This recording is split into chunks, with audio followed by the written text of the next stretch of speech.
লাগিছে নে নালাগিছে বাও সঁচাকৈ এনেকুৱা এটা এপৰ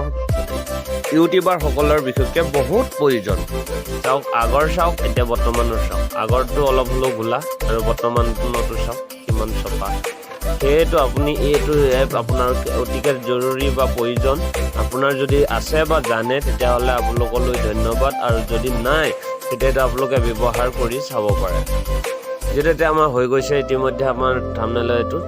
এইটোত কোণাত গৈ আপুনি সেভ কৰিব আকৌ এটা এডভাৰটাইজ আহিব আপুনি সেভ কৰি দিয়াৰ লগে এডভাৰটাইজটো আহি যাব এডভাৰটাইজটো অলপ চোৱাৰ পিছত 15 ছেকেণ্ডৰ এডভাৰটাইজটো মই কাটি দিছোঁ আপোনালোকে বৰ পাব এতিয়া চাওক এইটো ডাউনলোড হৈ গ'ল ডাউনলোড হৈ আছে এতিয়া কিমান স্পষ্ট হয় এইটো আপোনাৰ ডাউনলোড হৈ গ'ল গেলাৰীলৈ সেভ হৈ গ'ল এটা গেলাৰীত সেভ হৈ যোৱাৰ পিছত গুচি নাযাব ৰ'ব বহুত অলপ বাকী আছে এতিয়া আমি ভিডিঅ'টো কেনেধৰণে এডিটিং কৰি থাম্বনেলখন বহাব তাক আমি দেখুৱাই